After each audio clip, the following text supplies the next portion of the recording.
Good evening, everyone, and welcome to a special meeting of the City Council of the City of Pearsall to be held today, Thursday, March 1st, 2018, at 7 p.m. The time is 7:02. May I have a roll call, please? Mary Moore. Present. Juliana Hernandez. Present. Patty Vinca. Here. Aurora Garza. Here. Brenda Trevino. Robert Villarreal. Present. Ben Briscoe. Here. Crystal Adet. We have a quorum. Please let us stand for our invocation as well as a pledge to allegiance. Let's go before the Father. Father God, we thank you so very much for the opportunity that you give us and the council to govern this city. They've been doing a great work, and we ask that you would continue to bless them, bless all of the city employees. Father, it's only through you that these things are being accomplished, and we ask that you continue on this journey with us as we make Pearsall a better place to live. These things we pray through Jesus, in the name of the Father, and of the Son, and of the Holy Spirit. Amen. Amen. I pledge allegiance to the flag of the United States of America and to the republic for which it stands, one nation, under God, indivisible, with liberty and justice for all.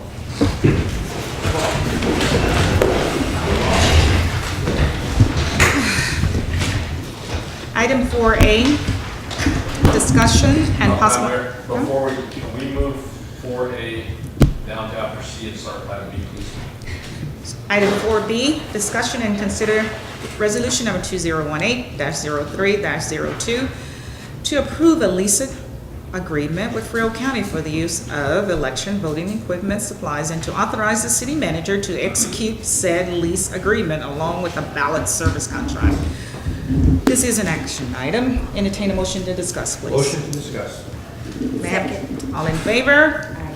Discussion. Madam Mayor, council standard lease agreement that we do with the county every year for elections. If you have any particular questions about, we have to enter into agreement with them to use the equipment.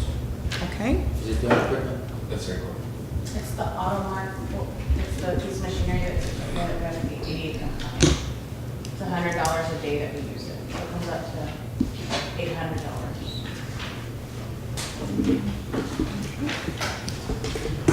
Madam Mayor, I'd like to make a motion that we approve resolution number 2018-0302. There's a motion on the table. Second. All in favor? Aye. Motion carries unanimously. Item C, discussion and action regarding the City of Pearsall Neighborhood Center. This is an action item. Need to entertain a motion to discuss, please. Motion to discuss. May I have a second? Second. All in favor? Okay. Discussion. Okay, Madam Mayor, council, this is going to turn into a long, drawn-out ordeal here probably tonight. We've had discussion and possible action regarding the neighborhood center on the agenda for quite some time now, as we've been waiting for TML and for everybody to finish up their parts and to give us some idea of where we're at and what we can do moving forward. We now have all those parts. We got the last parts this afternoon. So I put together a presentation because I think it's going to be the easiest way to go through this and try to understand how the process works and what choices we have to make so we know which direction we want to go forward. So hopefully this way it'll be easier. There's going to be a lot of staff members. We've been sitting around talking about a bunch of this since the event happened, which was in January, about what would be the outcome, what we could do, possible things to improve the city. And so we had a lot of ideas floated around among staff, and those ideas are in this. Of course, it's your choice as to what we do moving forward. So as I go through the presentation, I'm just going to kind of give you some of the ideas we had, and then when we get to the end of it, then we'll see what your guys' thoughts are as far as we move forward. So we're going to start out talking about the TML response to our insurance claim and what they sent us back. Then we'll go through it and discuss what that response means. Then we're going to talk about the first option that TML has in front of us, which is basically replacing the neighborhood center as was. And we're going to talk about what we lost that the city really needed, that the neighborhood center provided. And then we're going to talk about what our other options are, or what our other options potentially are.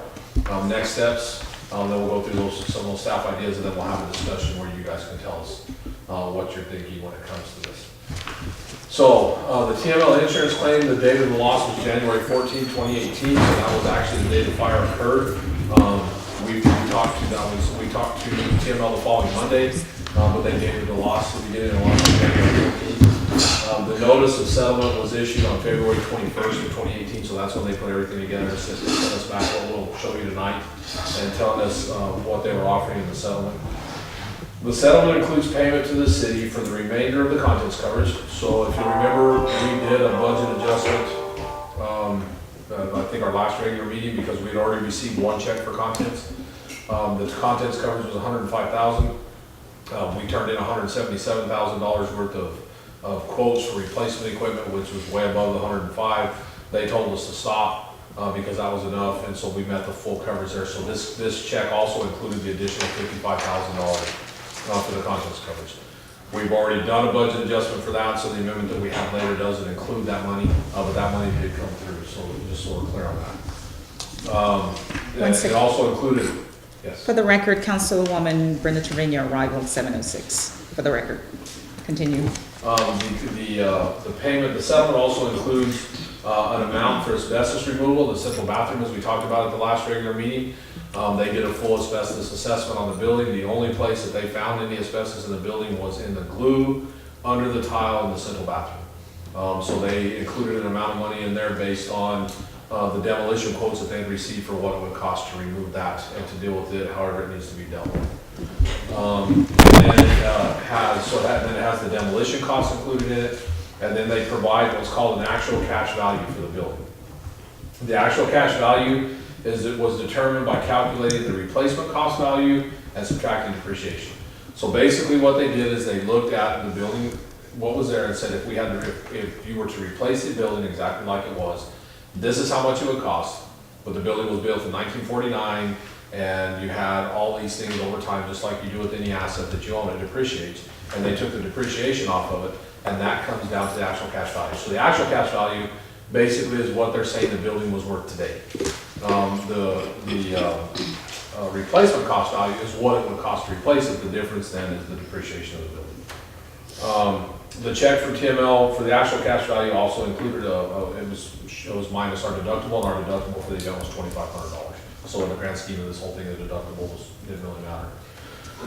So here's the check that we received for them with the breakdown, and we'll kind of go through each one. So for the demolition for the building, the quote that they received was $260,006.02, so they reimbursed that amount. The quote for the asbestos abatement was $13,200, so they reimbursed that amount. You see the $2,500 there in brackets because they took that off, that was our deductible. That left an actual cash value for the building of $778,087.67. And then there's two line items below that, which are the two other amounts for the contents, the $55,000 for the contents. So the total check that was received from TML was $1,103,793.69, encompassing all those things, encompassing demolition, asbestos abatement, the structure itself, the actual cash value of the structure itself today, and the contents. So everything was included in that one check. Okay, so that's what we got. I mean, that's what they sent us. So what does all that mean? So again, talking about the replacement cost value, based on the TML appraisal calculations, the replacement cost value of the neighborhood center was $2.105 million. $2,105,875. So obviously, if it was that much and we only received $778,000, which here it's 807 because it has the fees taken out. But if you look at the difference between the two, then the total depreciation that they came up with on the building was $1.298 million. But if you'll notice, on their summary for the building, it says that that's total recoverable depreciation. So they're not saying it's lost, they're saying that it's recoverable depreciation. And we'll get into what all this means in a minute. So then it says net claim, if depreciation is recovered, would be $2.1 million. So we got a check for $1.1 million. If the depreciation is recovered, we get a check for $2.1 million. And we'll talk about how we recover the depreciation. So again, now what? I mean, we see these numbers and we see the total depreciation, what we could get, we know what we did get. So what does all that mean and where do we go from here? Tink, you said we get a check for $2.1 million, that would be inclusive of the depreciation. Total would be 2.1. total would be 2.1 if we recover the depreciation. Okay, so what does all this mean? So a normal risk pool, now again, remember we talked about this the first night that we talked about the insurance that we have on the building. We don't have insurance as a city, we don't have insurance like you have on your homes or like anybody else has on a car or whatever else. It's a risk pool and it's not an insurance pool, so it operates a little bit different. So under a normal scenario, this is what, so let's say this was the building that burned down. And we had to I mean, most cities, if they have a building that burns down, they need to rebuild that building because it's a city hall or a fire station, whatever, that burns down, and they need to rebuild that building. So under that normal scenario in a risk pool, you get that actual cash value, and that's the money you use to start rebuilding the building. Once you get the building rebuilt, then you recover the depreciation, which is what it's talking about there. So you would take the actual cash value to begin construction of the replacement facility. The city would pay the remainder of the replacement costs up front, so you would cover the depreciation up front. The city would then be reimbursed up to the full reconstruction cash value, so up to the full amount. Once you paid it, then they would go ahead and reimburse that once the facility was completed. This assumes that the city would rebuild the exact same facility on the exact same footprint. So you're basically putting back what you lost. But what if that's not something we want to do? So that's been the question from day one is, do we have to rebuild that building exactly like it was where it was to recover the full amount, or can we do something else? So let's talk about the neighborhood center as it was. The neighborhood center has served a number of roles for the city of Pearsall since 1949. And it's not just the roles that it served for city government, it's the roles that it served for the city citizens, period. So some of the things, obviously it's been a school, it was used as a city hall, the police department was there, municipal court was held there for a long time. The summer rec program was run out of that building. It was also used as a rental property for other nonprofits. Meals on Wheels was out of that building. There was other nonprofits that were in that building. Most recently, it's been used as a storage facility for all of our city departments, and that's a really important thing because right now we have almost zero storage left. And there was other uses as well. And so when we start looking at what it was and what purposes it served for the citizens, we made a long list of everything that it was and what we lost as far as the historical use of that building. So with all that, now what are our options? I mean, that's where we're really at here, is what are our options. There's a few different things here. So I had numerous discussions with Melanie Frisky, who is our risk pool person at TML. Her and I have got to know each other very well over the phone. The repeated question I've been asking her in this is the city required to build the same building with the same footprint to recover that depreciation? Or can we build another building or multiple buildings or multiple facilities that serve the same purpose and the same functions and still be able to recover that depreciation even if it's not on the same footprint? At first it was, well, probably not. The most recent answer is maybe, and leaning more towards yeah, there's a good chance of it. If you guys put together a plan and show us, here's what we want to do. It's not most beneficial for our citizens to put that same building back in the same place. But we can do one or more facilities or buildings in locations that will serve a higher purpose for our citizens and meet those same needs. Where are we at with that? So when we sit down and look at it, I mean, we talked about all those things. It was a school, it was this, it was that, but what were the functions that it actually served?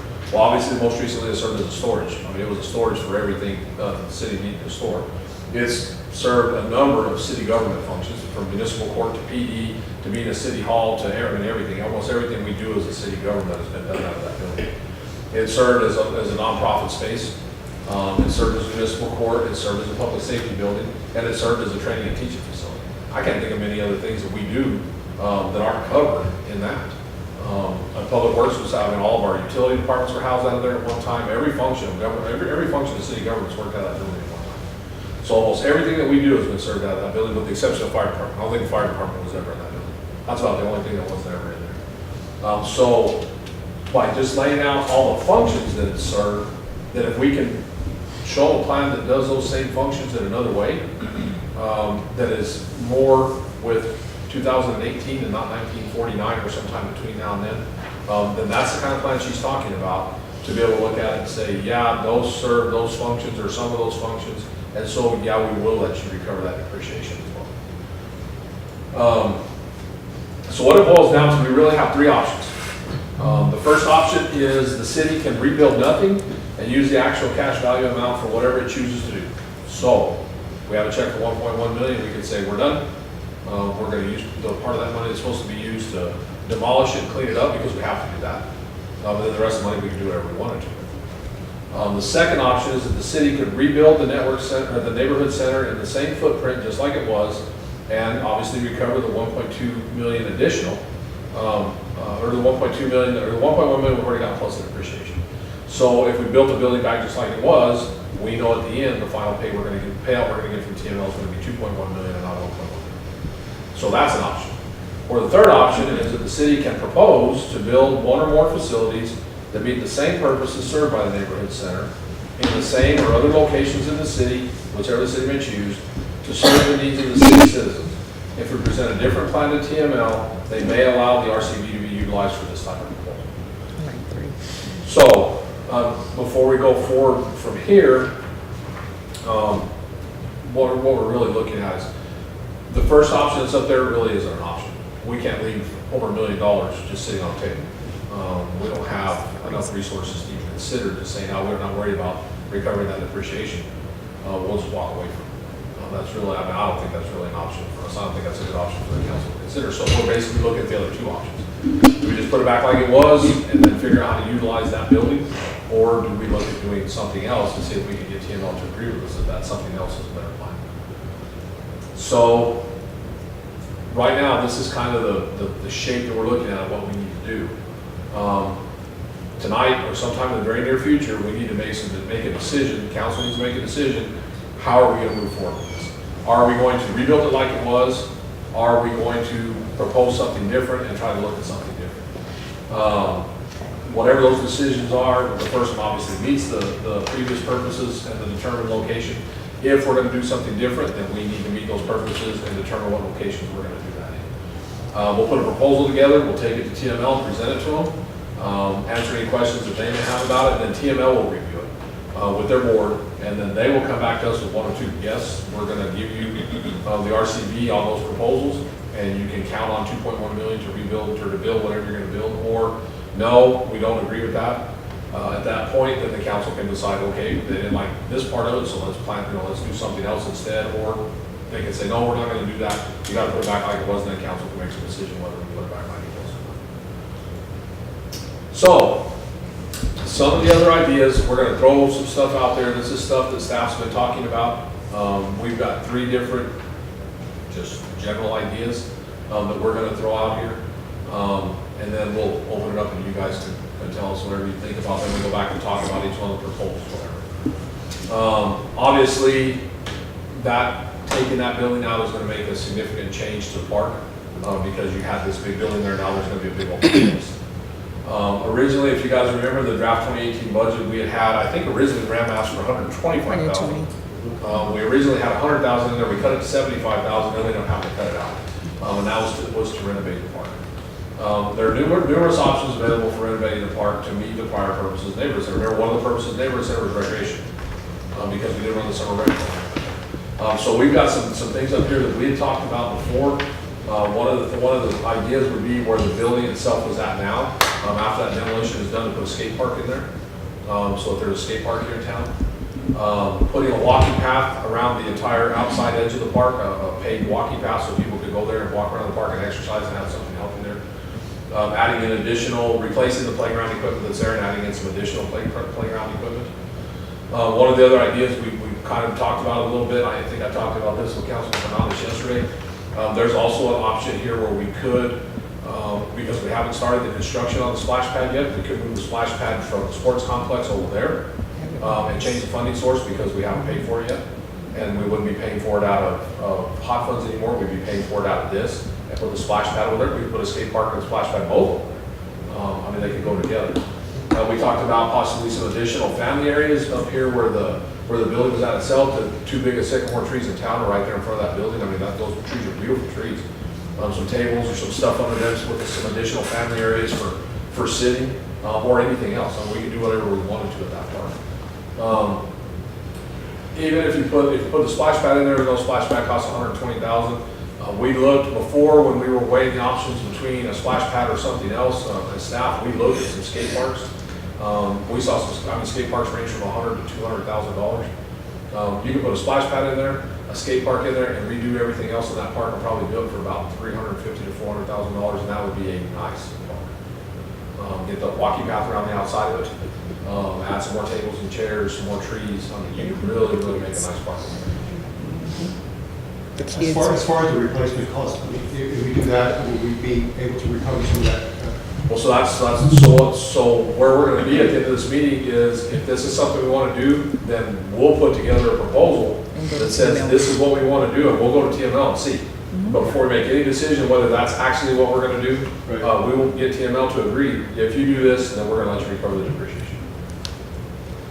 And I did talk to them, I specifically mentioned the skate park to her. She told me she thought, I think the skate park will go over.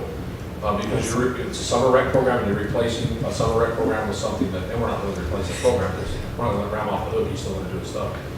But that is a component for summer recreation. But in a better atmosphere. And if you've ever been around over here in the summertime for about, what time do they get here, about 3 o'clock? About 3 o'clock in the afternoon, those kids are all over here, because they don't have any place else to go. Out here, they got little curves and little things they can try to jump and do stuff, but they show up over here all the time. They're looking for someplace to go. We could do we could add anything else that we were talking about there. You know, the picture is kind of hard to see, but of course, you guys know there's the tennis courts right here. I think it's only 7 tennis courts in town, is it not? Second, third. And they're kind of in disrepair. We could rebuild those and make those nicer again.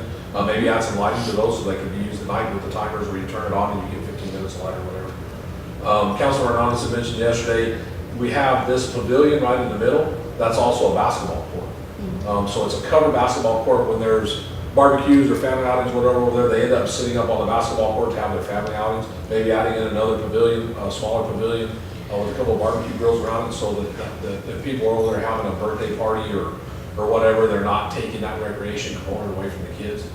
And we get them, and set that up to where they would want to be over there instead of being underneath that. So that's one of the ideas that we've talked about. Next is some sort of a new city hall annex building. The major loss for the city in this event, of course, the neighborhood center was a storage. That was a lot of square feet of storage, and now we have a small storage on the back of the tourism building, a very small storage, and then we have some covered storage at the service center, but it's not the same kind of storage we got here. So we've got to do something about storage. A new city hall annex building could provide a number of things. For those of you that have been into the library, we've kind of got municipal court stuffed in there in the library, and the library's out of room, municipal court's out of room. It could provide housing for municipal court. We could get them separated from the library. We could provide an ADA compliant meeting facility for city council meetings. This building is not ADA compliant for meetings.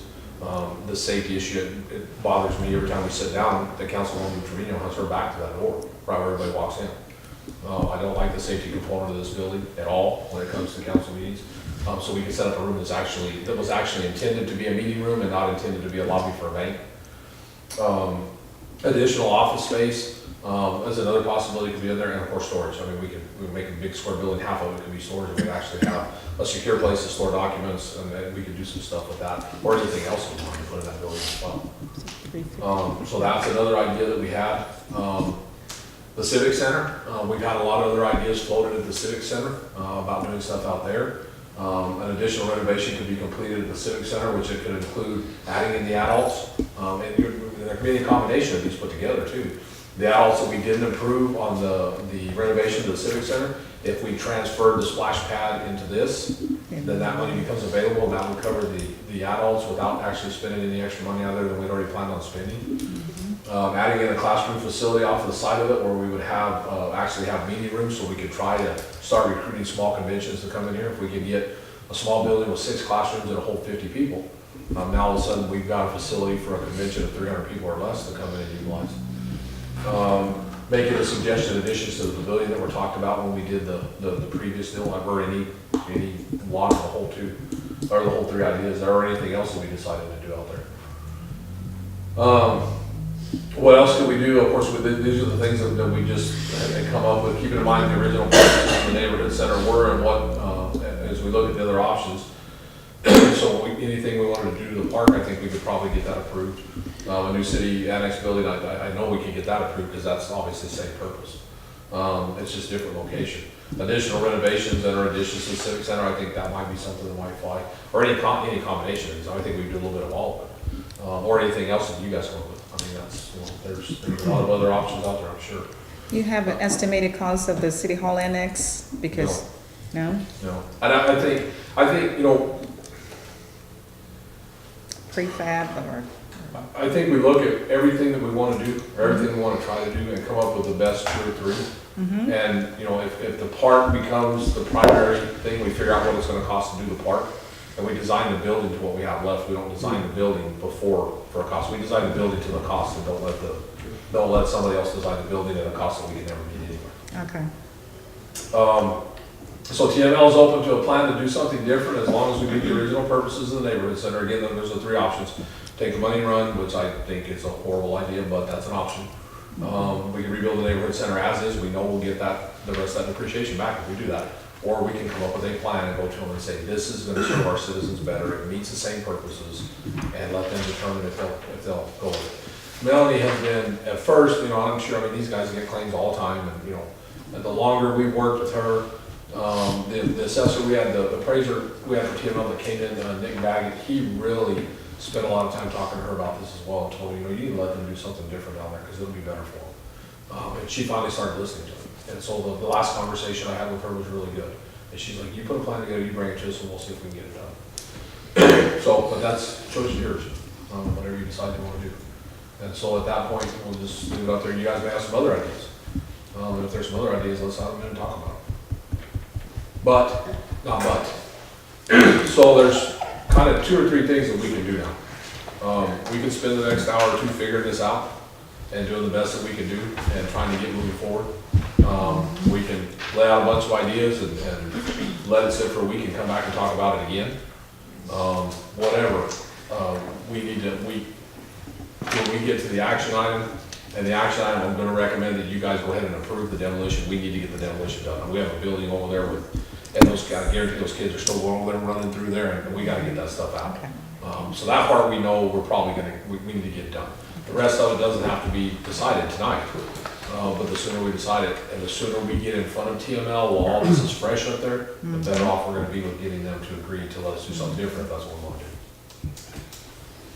So any other suggestions besides what, Tink? Okay. I'd like to hear from Mr. Otero on the park over there. What kinds of ideas did you have in mind when you presented the budget last year and Well, certainly the budget from last year was to improve the playground equipment, so that park's been up there for many years. And the playground equipment is obsolete, so we wanted to add some more. Yes, the skate park would be awesome. We'd like to bring some more activities into the west side of town. Yes, the building, there's a lot of memories in that building. We try to keep some of the memories still alive. If we tore down the neighborhood center, a more addition to the park would be great. There are a lot of people that use the park for, not so much recreation, but the health-wise, they like to walk around. You got a lot of people that walk around the park and they can't do it on the street, so it'd be a good idea. It would tremendously improve the west side of town. I want to clear up one other point I made, because I think I might have said something that was taken wrong, because I said it wrong. The splash pad, I think Graham really wants to see the splash pad at the sports complex because it adds to the rentals for the deal. We can pay for the splash pad there too. It doesn't have to be moved. I think we can still convert that. So we can do multiple locations. I think we can still go to them and say, this is one thing we want to do as a splash pad, and we still may be able to get this, to pay for it out of this at the sports complex. I don't know that it has to move for us to be able to switch the funding source. Does that make sense? So 2 splash pads. No, I think we could leave it at the sports complex and probably still be able to fund it out of this rather than funding it out of the hot fund. Mr. Otero wants it there because he thinks it's gonna add to the draw for people to come and use the sports complex on the weekends. And that's part of the reason we originally put it there too, was because it was just gonna improve. Still sticks in the park master plan. Now when we do phase 3, of the park master plan, it would be a whole lot easier to use hot funds after we funded phase two a completely different way, correct?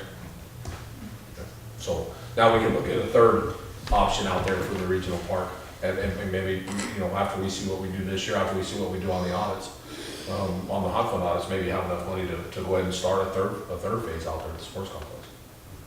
Well, I think two major attractions in one place would cause a lot of congestion. Which would you rather have at the park, or the skate park or splash pad? Which part? I'm being greedy, I take both of them.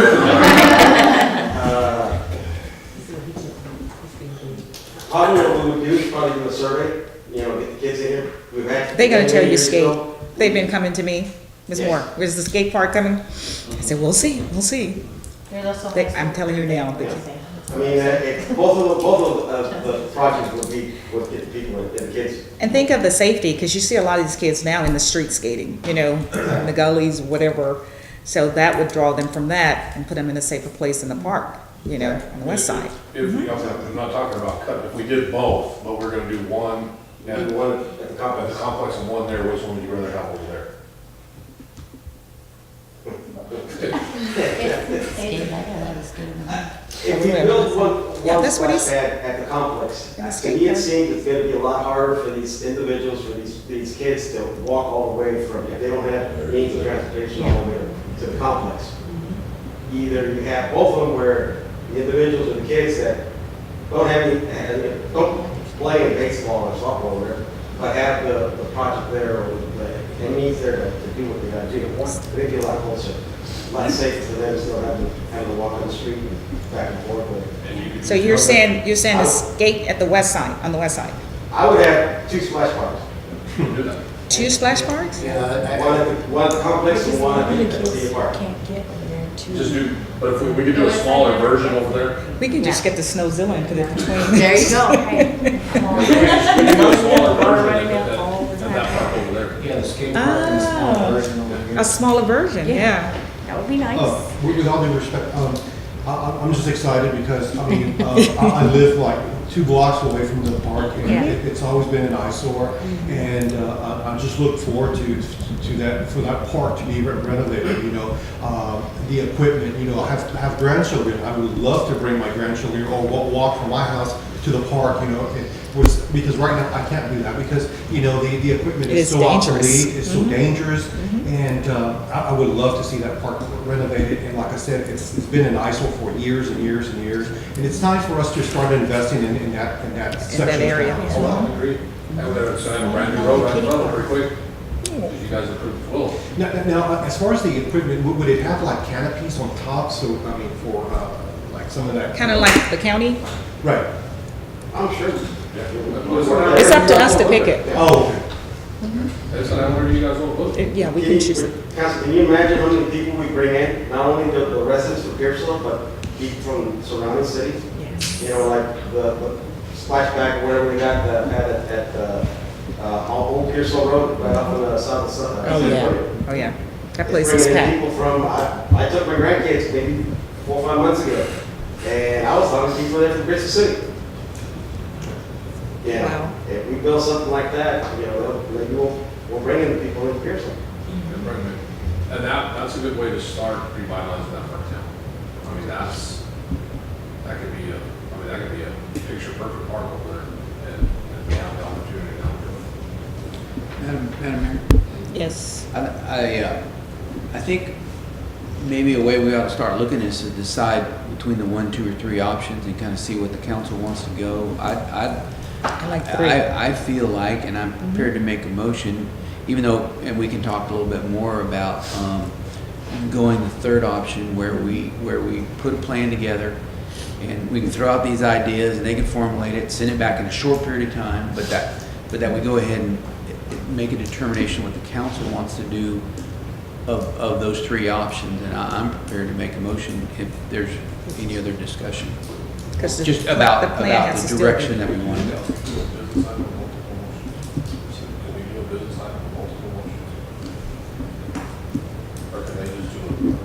I think the way to do that probably is just take a straw poll, as to where you want to go, because your final motion, you have action on the item, and your final motion is going to be, this is what we want to happen. So I think you guys can take a straw poll amongst yourselves.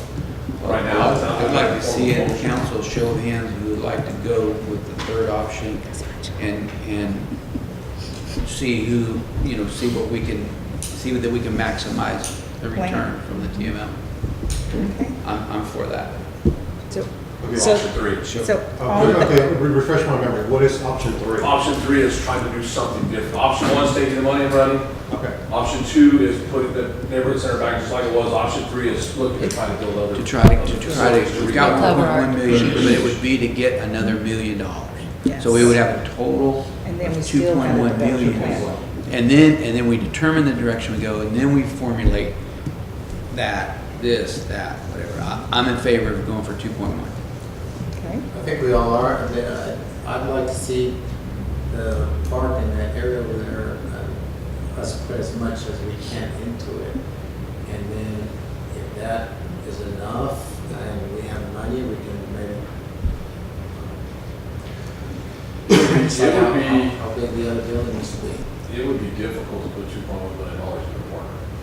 That's a Yeah. lot. Well, and we have to remember that what was there was a building.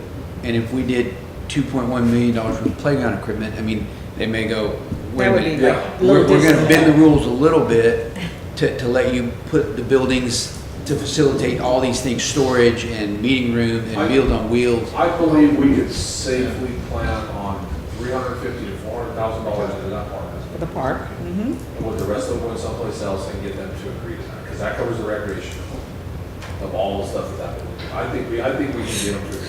If we did a $100,000 skate park and another splash pad, that's at least $200,000 for playground equipment. And Graham found everything he wanted, it was 125. I mean, he was loading that park up.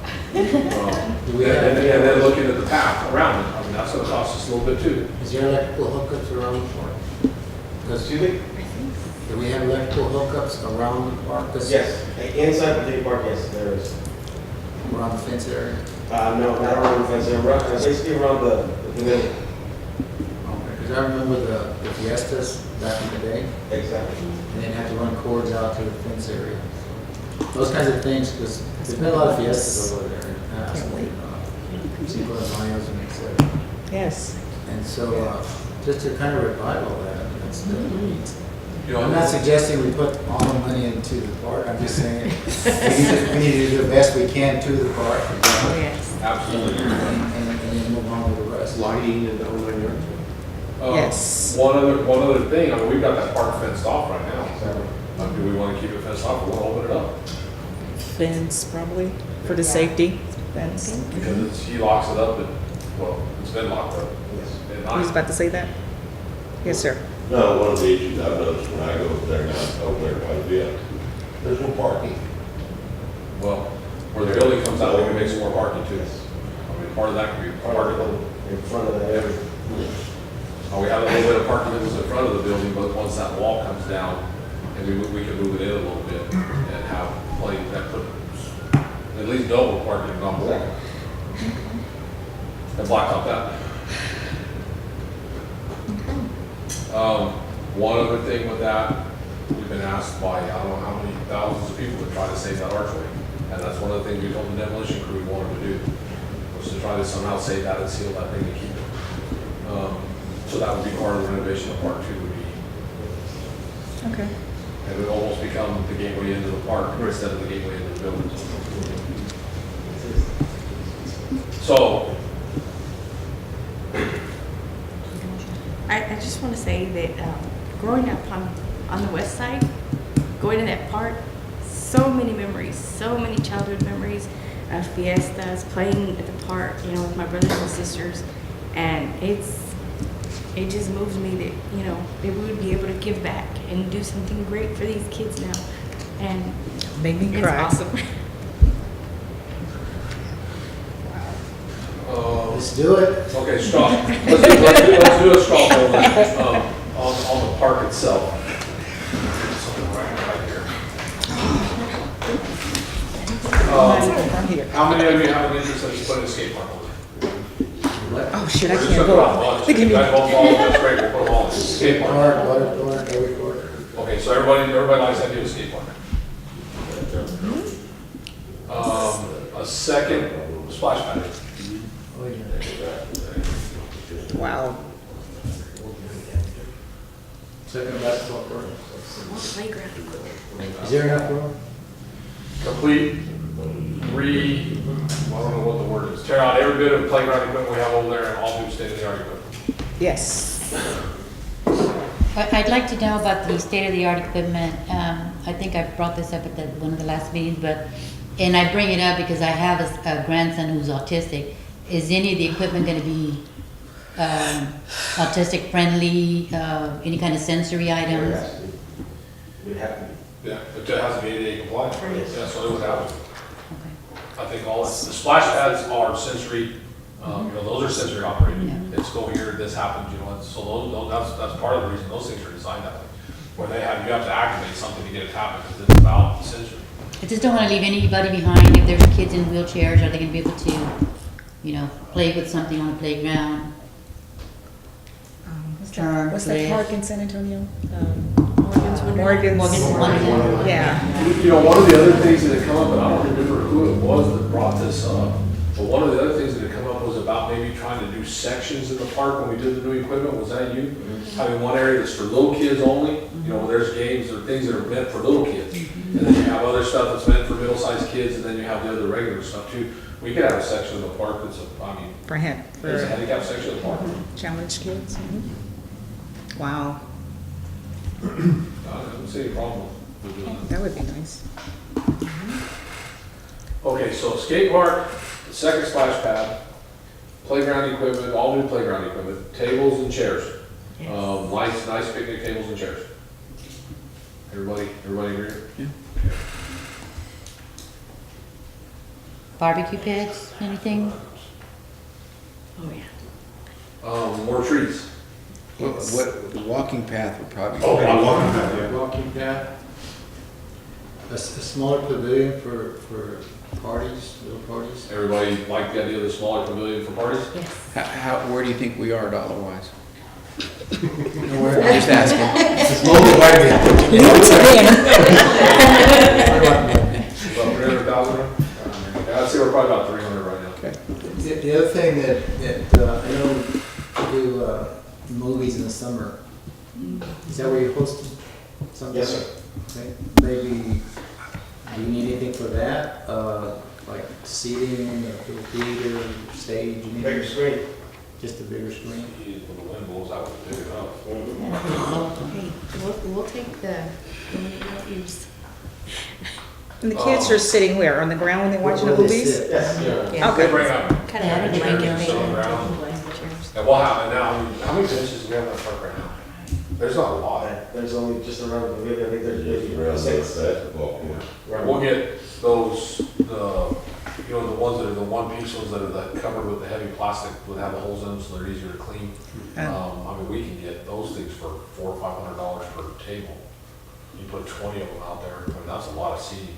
And scatter them around by the trees, so you have the shade from the trees as well. That'll add a lot to that park too. Okay. Make it a lot more user-friendly. So we talked about what about sand volleyball? Public bathroom? Do we use that? Can't What about see. what? I'm wondering, sand volleyball. That's something that's cheap to put in. Yeah. Sand volleyball? One of the exercises, there's no better. You're gonna have all the cats. Cats and Nobody can do it? Okay. cats. They go to the complex. They go to the complex too, because it's grass. And then you have scabies and It's cats not and. it's not just sand. They use the one at the complex. How often is how often is tennis courts used? Would we need to have approval from the Texas Parks and Wildlife? Do we get a grant for them to do that park? Yeah, we'll get it. We'll get it. There, the tennis court, whatever you use, they turn it into basketball court. Well, that's what I'm wondering about. Yeah, I don't think we probably could have a better use of not having a tennis court and giving us something. We'd already have a concrete pad to put another How pavilion. big is the tennis court? Is it bigger than basketball? What's the, I think the Just basketball court's Scrape it bigger. off, bigger? refinish it. So when the splash pad over here require recycling the water, No. out there you decided no, but over here we get it sewer line right by there. Sewer. Yeah, no, we won't. And it'll be a smaller scale than the one we'll put over here. We're not using the sewer to go through there. So no sand volleyball. No sand volleyball. Everybody's. No good tennis with courts. Looking at getting rid of the tennis courts and making Yes. that another pavilion. Yes. Because they would love basketball more than tennis, I would say kids. Oh, What yeah. I always what I would like out is there. the restroom facilities, they're Yeah. not very, Yeah, we can do the restrooms. Bigger, better. We had some of those in the neighborhood center, that counts. Water fountain. There's No, a big no. contraction there. Oh, I mean, Germs. but, No germs. water fountains, concrete to drink. There's no place for kids to get water there, is there? They use the hose. I got water fountains, but I just haven't had to think of them. We just bought them. Okay, we got it. Okay, so we already got water fountains. Okay. Concrete fountain. How many did you get? A concession for events. They want- Over each in the park. One of the things that was in the list that y'all had talked about was storage. Well, we'll get there. Can we get somewhere else, or? More likely, because we just filled the park up. But you're gonna need a little storage out there For his equipment. So, that's a good point. Go back to the. You can't have a little storage because they'll break into it. It has to be something, you know? Telling you.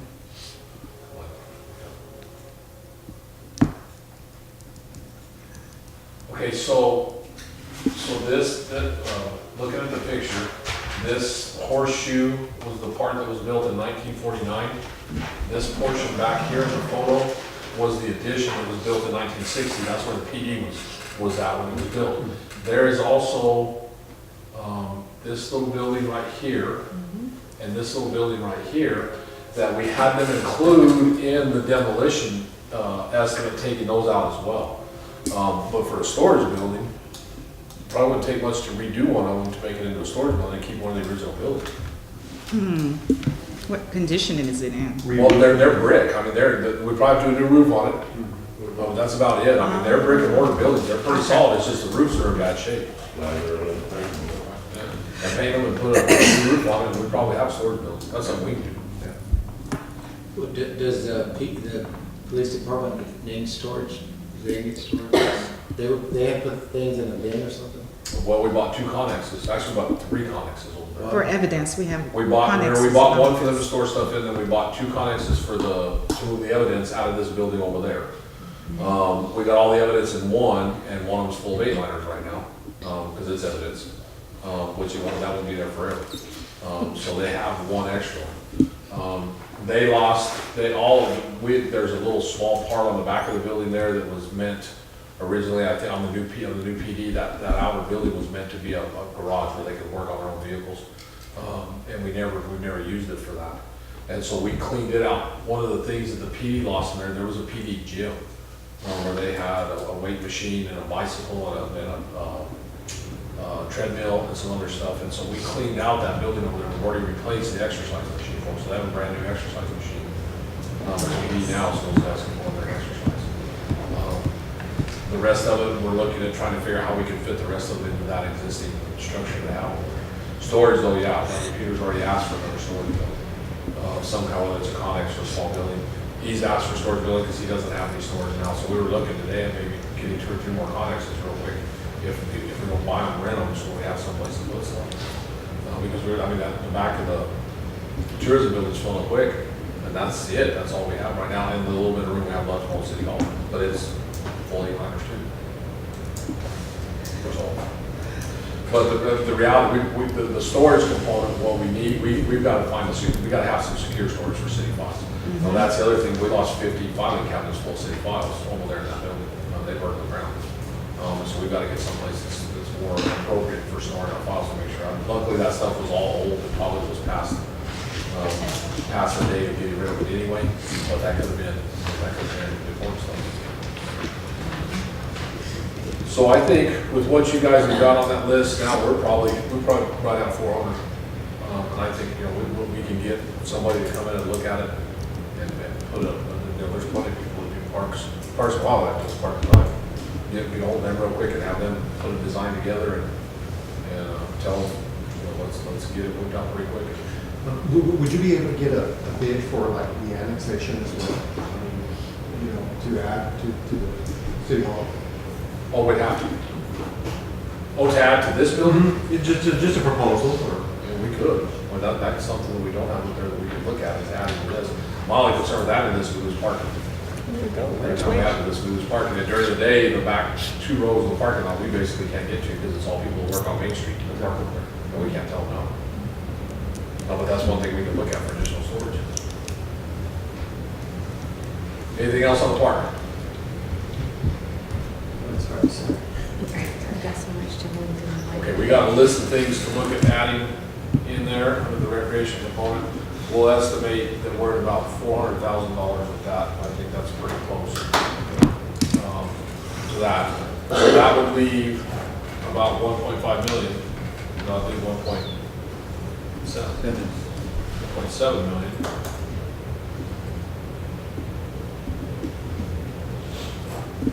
That we would have to have in the plan. We can't go to TML, we do go to TML the full plan to see if they're gonna agree to it. How much do they want for the old HU? 500 500 and something thousand. 580. And then another, 1.5 to renovate it, it's, Yeah, we looked at 1 point, I think it was 1.8 to about 2.3 to renovate it. Carter's and Sons. It's for sale. It's not, It's for sale. it's for sale. One other thing, there's another one, but I can't say in public because he asked me not to say there is another facility that we were offered the other day. We just haven't had a chance to look at it, but once we get a chance to look at it, we'll tell you guys about it and see if it's an option. okay. That may work for storage. But I just haven't had a chance to look at it yet. He said For storage? There's 2 storage buildings on the property.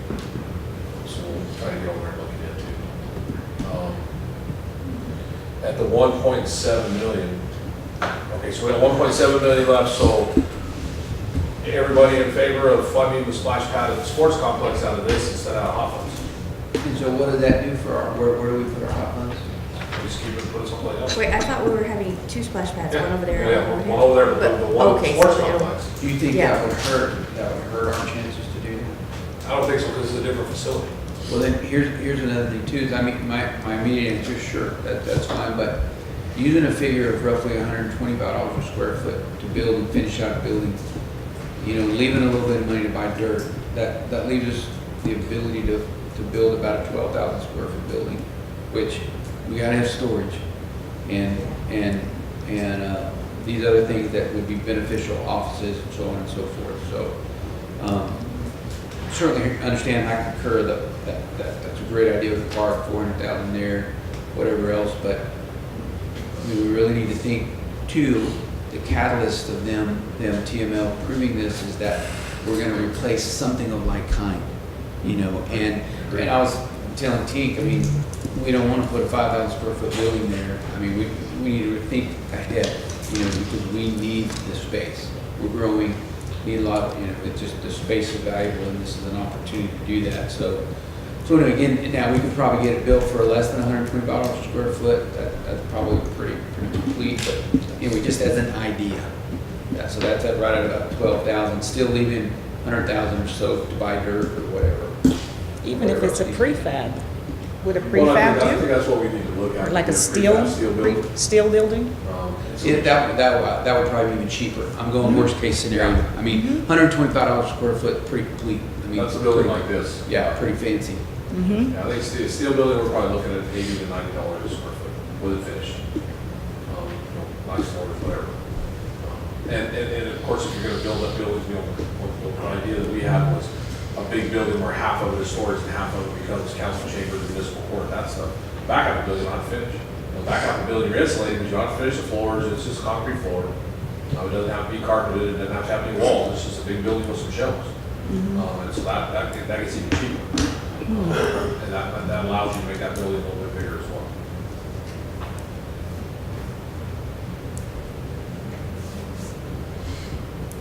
I like that idea.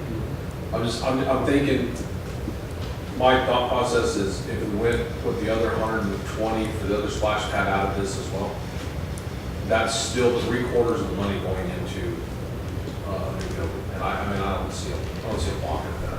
And do we need to put some aside for real estate purchase? I mean, is that, Well, that would be part of whatever, yeah, if we had to look at the real estate purchase, that would be to purchase a lot. if that was part of the equation? I mean, we may be able to put it, we may be able to put it on.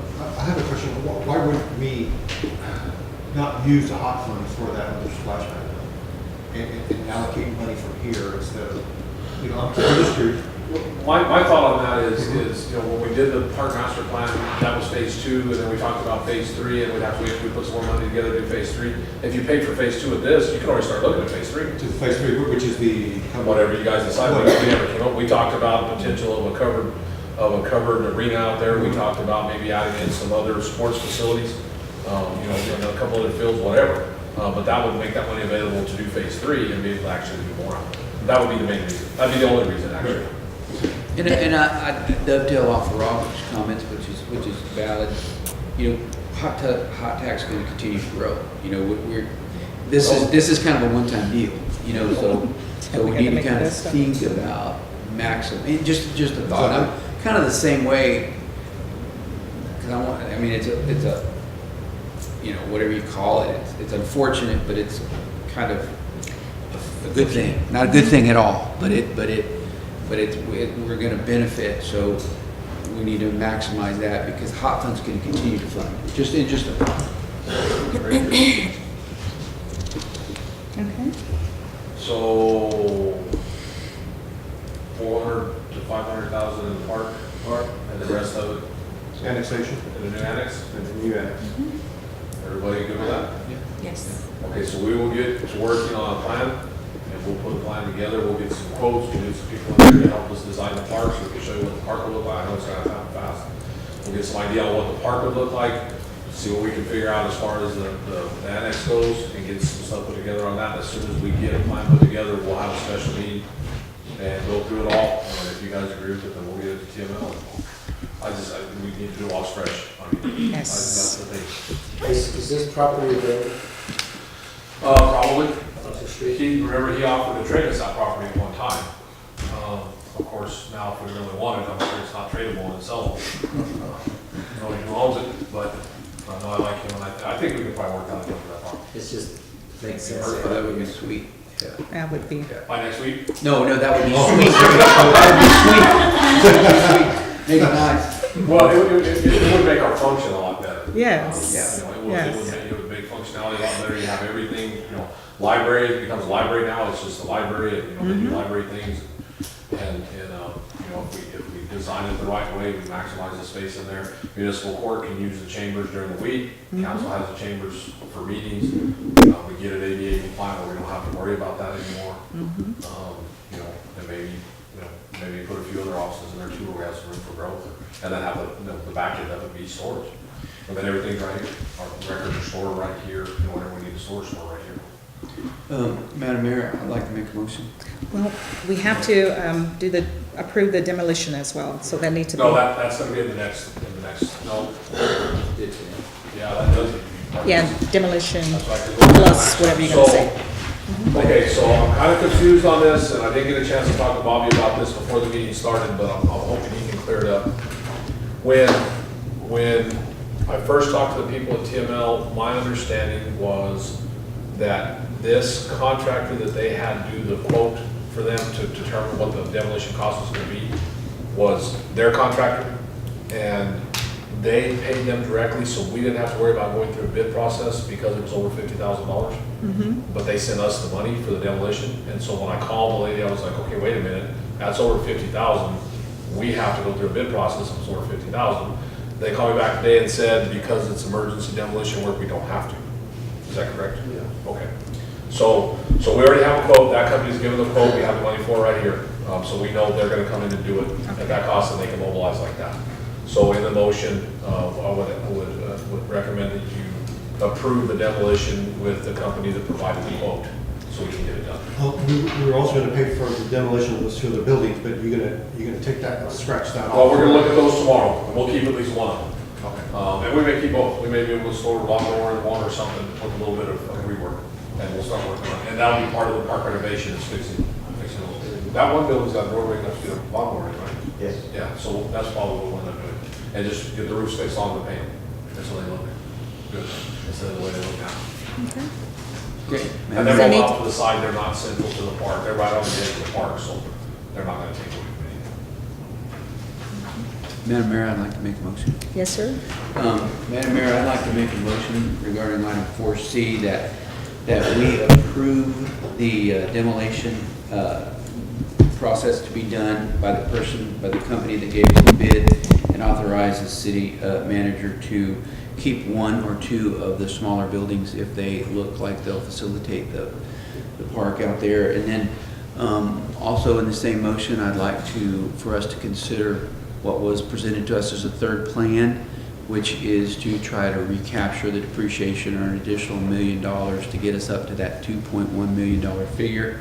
And also the part of that motion, I would like to us to utilize $400,000 to $500,000 of those funds in items that we've discussed, and the city manager has written down for improvements of that park, to include those improvements.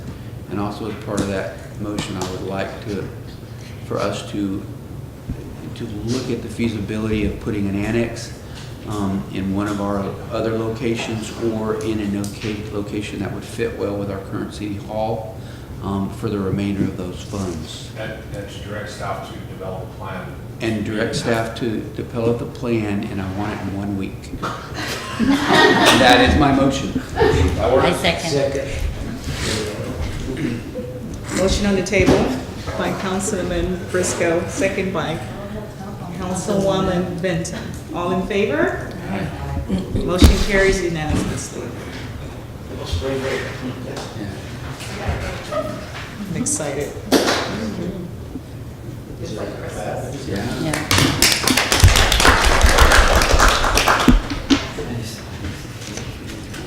Alrighty, do we need to move back to ACE yet? Yes, no, I think it would be appropriate. So 4A, discussion and possible action regarding ordinance number 2018-03-01, amending the adopted budget for the fiscal year beginning October 1st, 2017. Action item, need to entertain a motion to discuss, please. Motion to discuss. May I have a second? Second. All in favor?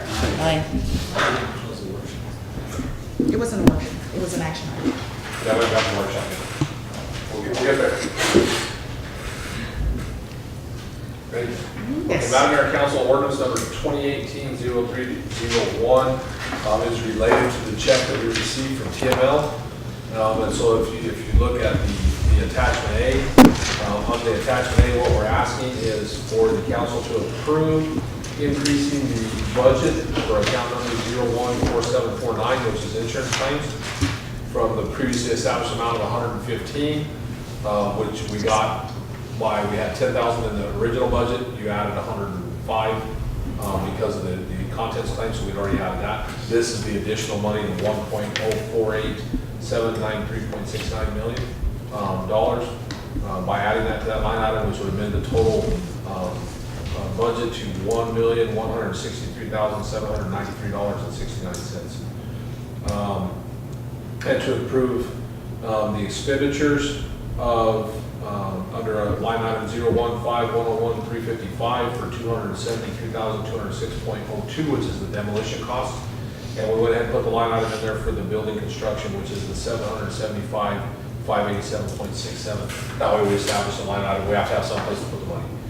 So that money just sits there until you guys approve constructing whatever.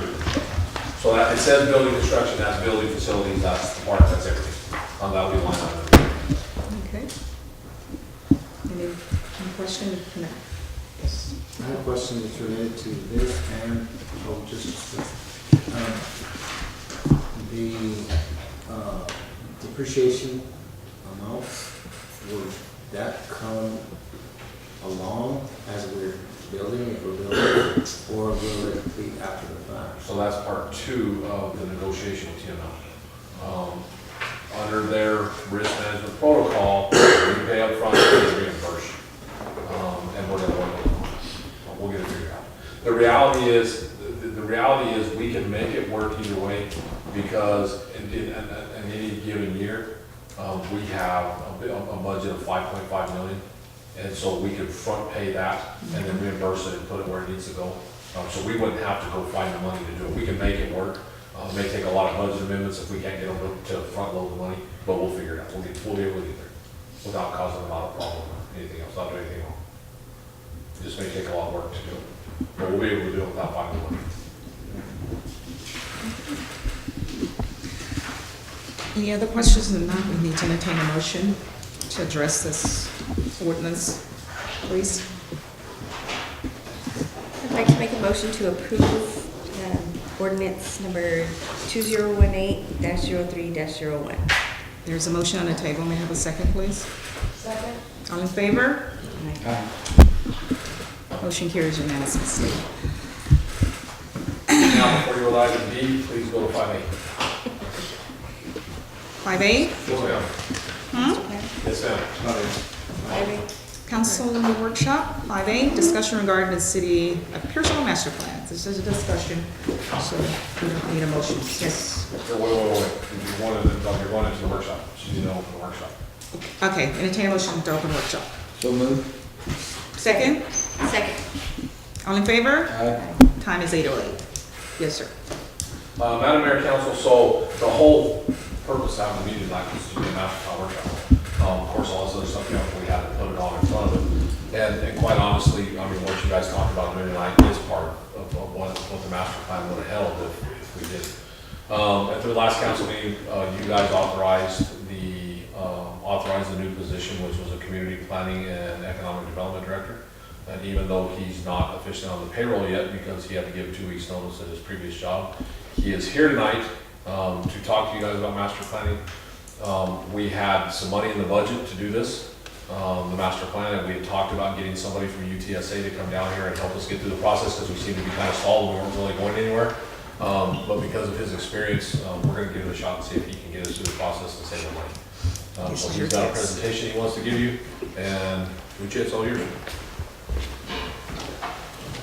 You can drive forward.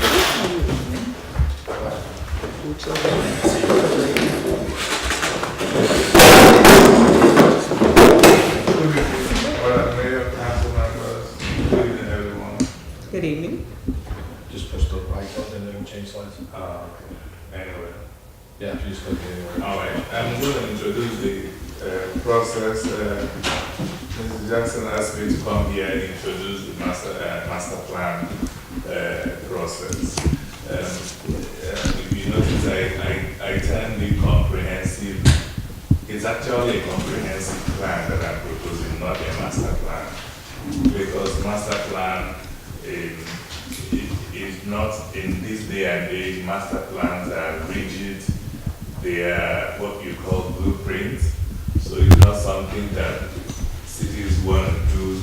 Even when they have master plans, over time they change it and make it comprehensive. So we might as well start thinking comprehensive instead of, do master plan and after we start coming back to the comprehensive.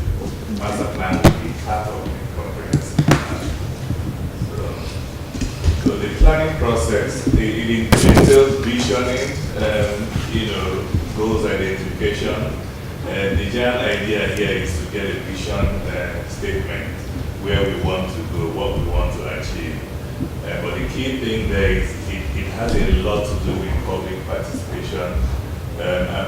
I'm looking at Pearsall. Every time I come here, it's like I get more inspired as to how to make this place a lively place, a place that other cities will want to enter. A sort of garden city. That's actually what I look at when I come here. So, but we will not get there if we don't get everybody involved. So community involvement is a key aspect of visioning before we generate the goals and objectives.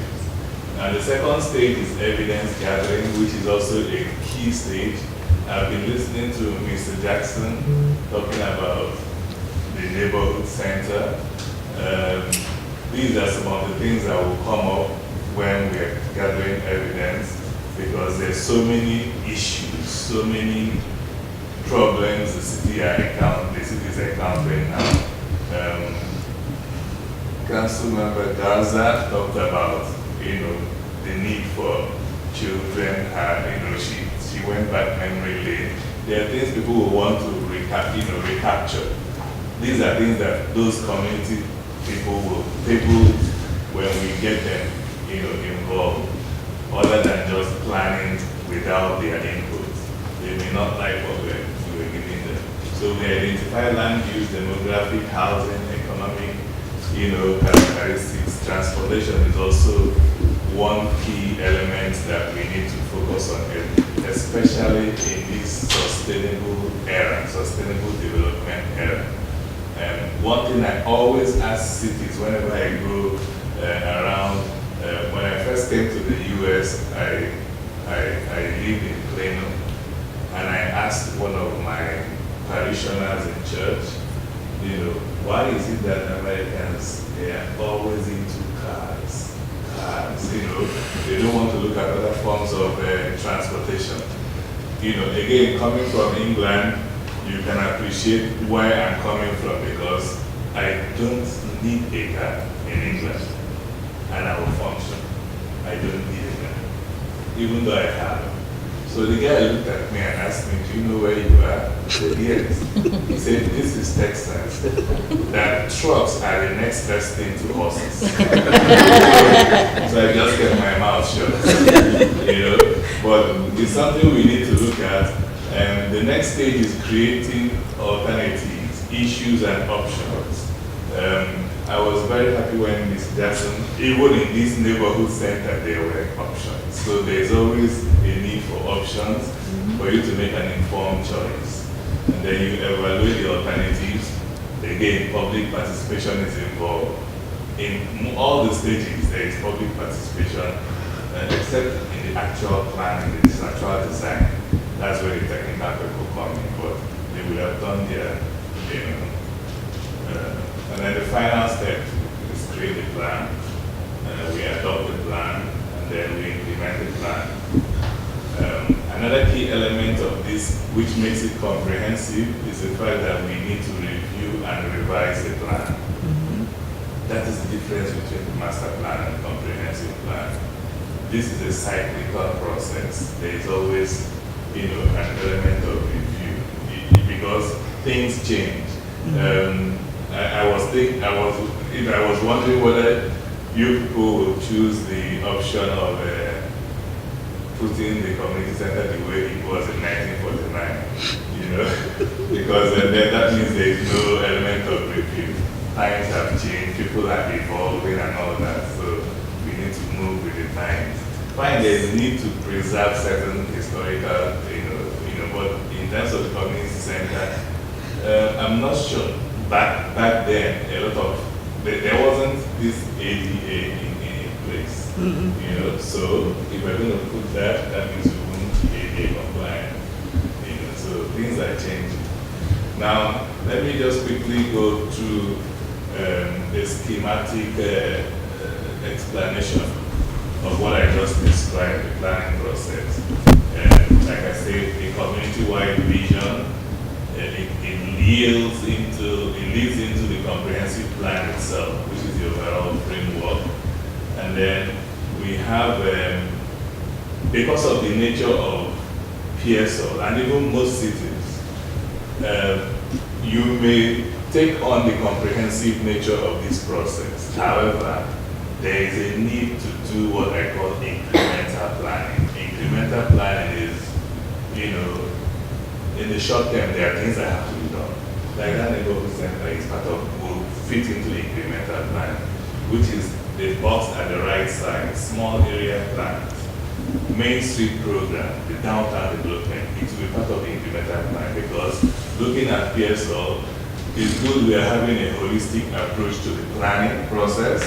However, we need to bring in economic development. We need to bring in job creation, bring in money into the city, even while we are looking at the plan. So how do we do that? That's where all these, action area plans come in. And then the functional areas, these are they come out of the comprehensive planning process, the land use, natural resources, public utilities, community facilities, which is what we were discussing as well. And then on the other side, on the implementation side, zoning is a way to implement the comprehensive plan. So those things come into play: development regulations, urban design and building codes. And then of course, I don't know, I'm not used to, I haven't started work, so I don't know whether we have offices that review development permits and review plans and all those things, but we should have them because it's part of the planning process. Now, let me now come back to Pearsall itself. Can you go back to that one real quick? The previous slide? The other arrow, the one on the left. Yeah, I can do these slides now. So just a couple of things to think about here real quick. I want to make sure that you guys had the subdivision review, the zoning change request not too long ago. I mean, you see where that fits in to this process on your land use planning. I mean, that would say, do we want, is that some of the things that's a green space. And now are we going to turn that green space into 49 trailers? And so that's part of your land use plan that fits within this. Housing and neighborhood. Maybe the vision of the council is that we're doing single family houses. We've got enough trailer parks, we've got enough RV parks. We're going to develop single family housing. Then you implement ordinances that say that's what we do. And then that takes that weight off of you guys and then puts it back on planning and zoning because now there's an ordinance that says we don't do that anymore. And so all these little things we've been doing, in your small area plans up there, basically what we did in a real fast order a while ago on talking about the neighborhood center and what we were going to do in that area to replace the building was a neighborhood plan. It was a neighborhood plan, and it took in the historical and cultural resources. I thought I was really interested in the fact that he pointed out, he was interested to see if we go back to 1949 or did we go to today. And that's where this community-wide vision thing, you want as much public input as you can get in this process, but at the same time, the council makes that decision. When you want to look at everything people say, because you want to see where they're coming from, I guarantee you, there's a large contingent of people, if you ask them today what they would want to do over there with what we did tonight, they want to put the neighborhood center back just like it was. Because that's where they went to elementary school, or that's where their kid went, they have some emotional tie to that. And so in developing that vision, your job becomes separating that emotional tie from what we really want to see happen as a city. But just a couple of things, you see where what we did tonight was a mini scale version of a bunch of those things. And what you guys did with the zoning review was a mini, you did a bunch of that. It would have been so much easier for you guys if the master plan, if we'd have had a comprehensive plan that said that's not the kind of housing we want to do. But you guys kind of went through that whole process to get there, and you kind of already started on your housing and your land use planning by saying, no, we don't want more RV parks, we're not going to do that. And so you guys have already kind of set some of your statements for where you're going to go with this. And there will be people, and you guys probably know some of them right off the top of your head, that are going to say, no, we want more trailer parks because that's kind of how they make their living. Or they're going to say, we want more of this because that's kind of how they make their living. But then as a group elected by the people, it's your job to say, okay, yeah, there was two people that said they wanted to see a bunch more RV parks, but the majority don't want to see that. They want to see small family affordable housing built there instead. And so as you go through that process, that's what you'll do. Sorry for interrupting.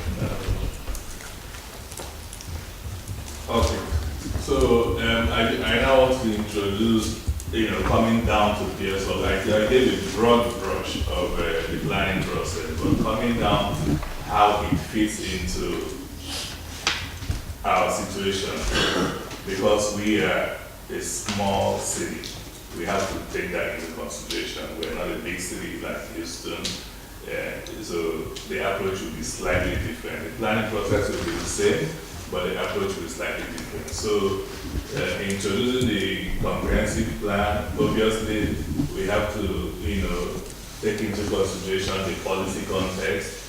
I looked at the website. You told me that I should forget the website. Until May 1st, then you go to the website. we have a mini code, we should have some kind of legal backing to what we're doing, right? Okay. So, but we'll take into consideration the policy concept, and then the key components of this plan is going to be a suite of documents. The first document is what I call local development scheme, which is basically the timetable for the comprehensive plan. And I establish it as a document because it is only when it is that the planning process doesn't get too long-winded. You have to synchronize it into time and space. So that local development scheme is sort of a work program if you're doing project management. And then statement of community involvement, because I stress community involvement very well. There has to be a document that shows how we gather the information, how we did consultation, so that it shouldn't be said that, I came to your meeting, came to the meeting the last time. Somebody was saying that they did not tell her about the zoning, yes. So with that statement of community involvement, maybe not everybody, but, word by word, you wouldn't say they did not get to your word, because that statement will have the document that we got there, we consulted, and this is what you guys said. So that's another document, because any community development strategy depends on a creative, participatory, and collaborative assessment of local circumstances. Then the annual monitoring report, that's also another document, because that is the review I was talking about. But in this case, we will be doing it annually. Some people review after 5 years. That's what the practice is. They normally review master plans after 5 years. But this city is evolving, and my vision for this city is that it's going to evolve fast because of the economic development aspect, the way I'm looking at it. So we need to review it annually, and then of course the development plan document, which includes, the master plan and the proposal maps. And the master plan itself, which I call the core strategy, it will have site-specific allocations and policies. Site-specific includes things that you guys, the trailer parks. I'm yet to get enough literature about Pearsall, but if there are things that Pearsall has that gives it a comparative advantage, amongst other cities, we need to identify that as well. You thought there was an oil boom. I don't know where the oil is still booming, but if they have anything else, we need to pick that out and allocate a site for that. Then the proposal map, of course, the area action plans and other documents. Now, this supplementary planning guidance is a more detailed document. Is not as broad as the plan itself. It's more detailed. The zoning people will want to use that because it now goes to the nitty-gritty of building height, building fabric. Let's say there's a historic zone, maybe downtown. You want to preserve it. This is what that supplementary guidance will tell you. How you want to amend your house. Let's say you want to build an extension, what you need to do. That's what the guidance is all about. Okay. And then for a economic development aspect, I laid out, although I'll have to discuss with Cleo, but there are things we need to do. How much money is needed? The circumstances vary. Is likely dependent on the duration of the planning process. Again, which is why I put forward that timeline. Because when a plan draws too long, I don't know when some of you must have built houses. When you delay, it costs you more. In anything you do, when there's a delay, it costs you more. So the duration will affect the budget. Community involvement procedures also affect the budget. You know, it all depends on how we want to attack it. Details of the plan also, how far do we have to go? How complex is the site? How complex is Pearsall? You know, all these things will affect the budget. But it's wanting to know, as I put there, that there's a potential for federal monies because, you know, at least they used to provide money for cities to, you know, carry out comprehensive plan. I don't know whether it changed. I'm not very familiar with this administration, but before they used to provide money. This administration, they are spotting a lot of revenue. And now how much time is needed? Again, it also depends. You know, between 9 months and up to 2 years, it depends.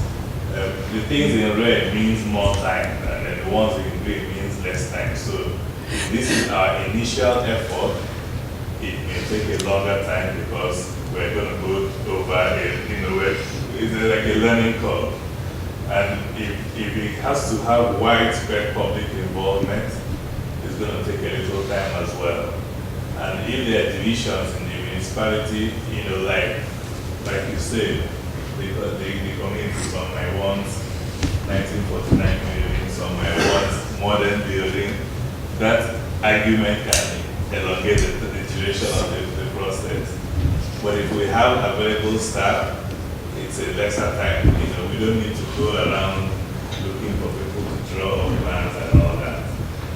If there are legislative requirements, it's lesser time as well. Of course, if there are budget constraints, it will elongate the time.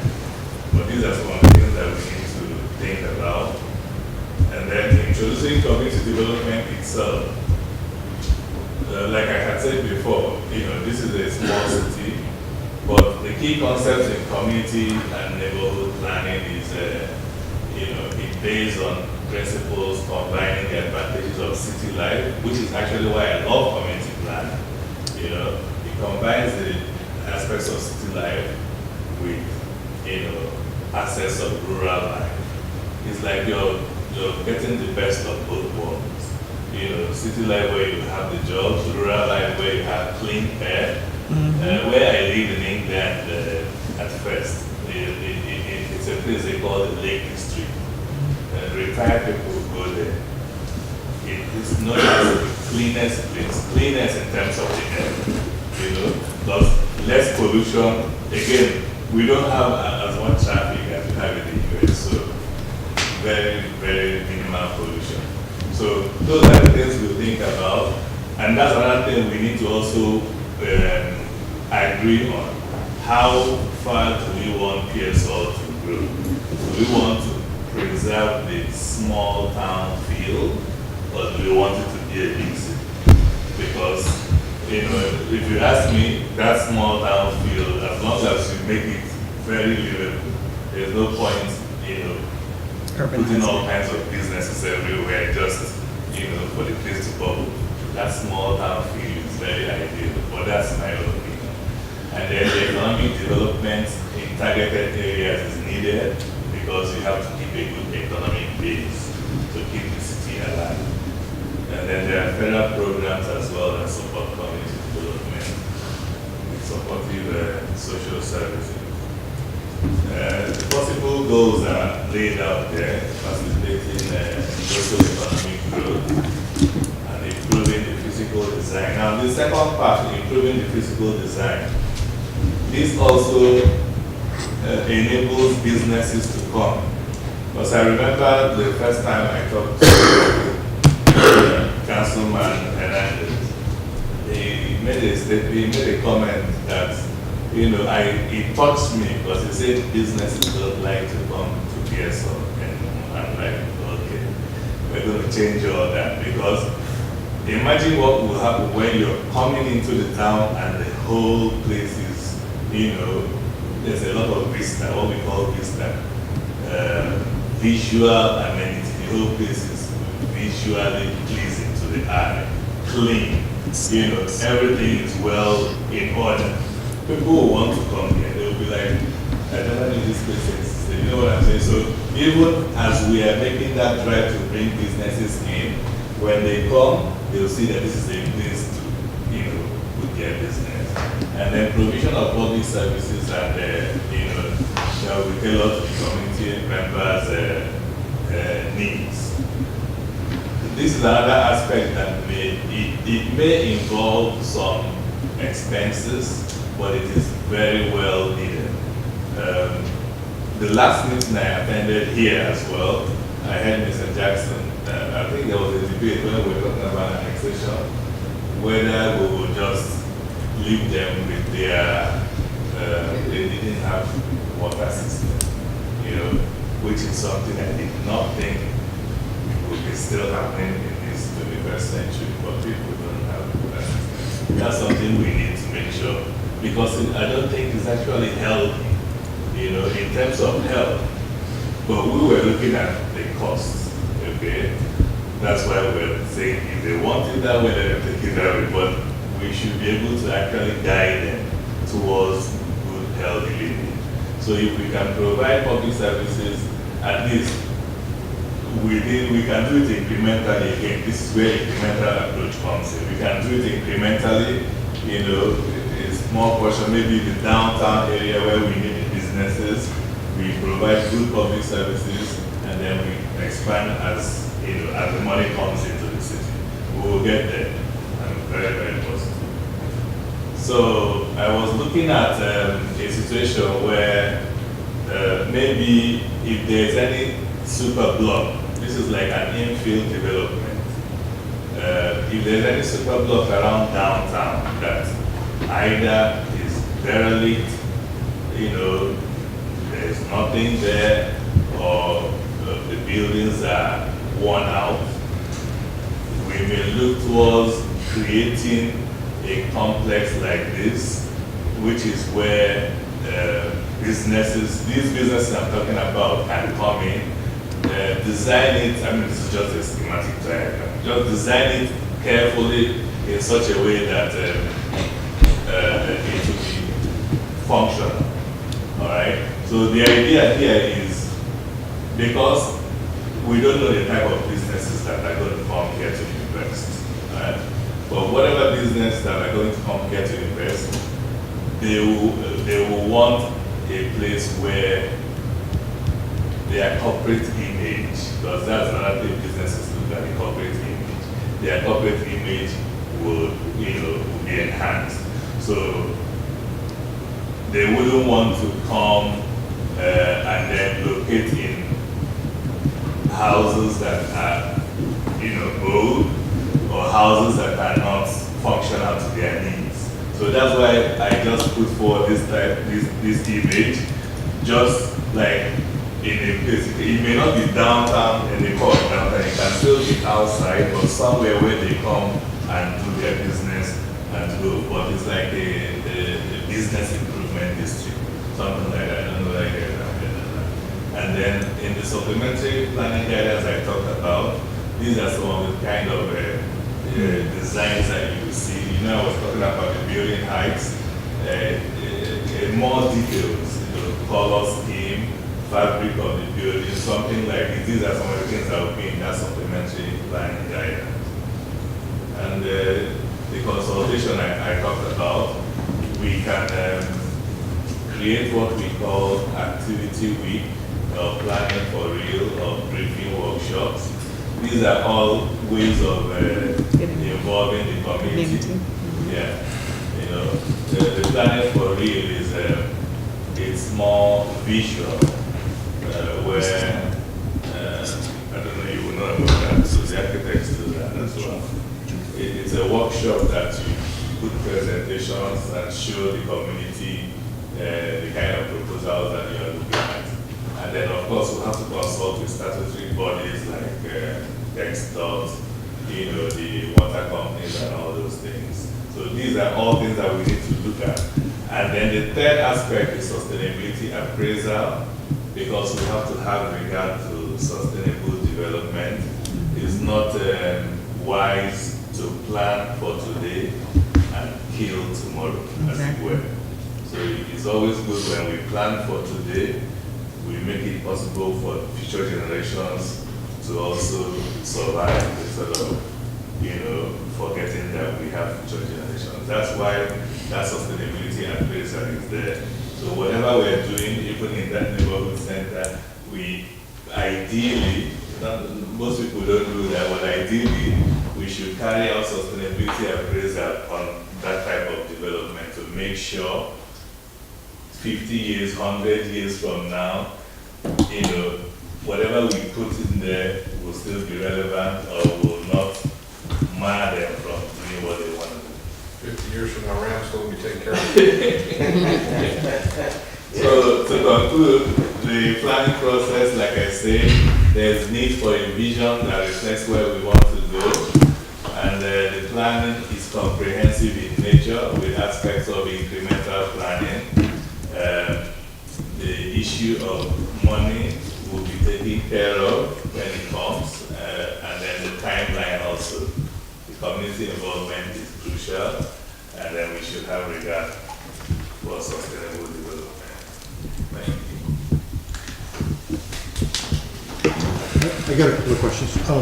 I understand the methodology of all that, but what is going to be crucial here is going to be the involvement of the community itself for its success. No matter how comprehensive or how creative we get in the master plan, if the people are not on board, it's not going to be successful. Yeah. So I think the first plan would be to gather information. That would be. I think that would be probably one of the first steps is to gather information. What the community is desiring. That's why I said evidence gathering. That's very important. Right. After we've gotten a vision of where we go, then we start gathering this information. Good point. Question, we talked about economic development board. How would the board, what would be the structure that you would work with when it comes to the board, your position, council, city manager? What would be the working relationship? Well, he's my boss. Yeah, well, he's my boss. In terms of the economic board, what would be their main role with what you're doing?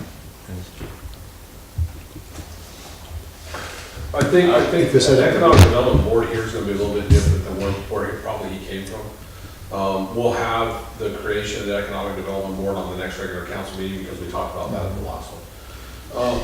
I think what I see that board doing is being a group of people that understand where we came from, where we are now, and the things that worked here and the things that didn't, to be kind of an advisory board to help them understand these are the kind of businesses we can probably bring in here. This is what we need to try to be focusing on.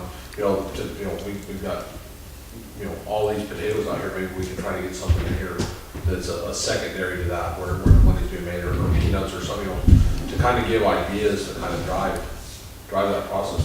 One of the things that I'm very, very happy about, that has happened since we started this recent process with bringing in Leah and bringing in Uche, is when you look at the people that applied for the Main Street Board.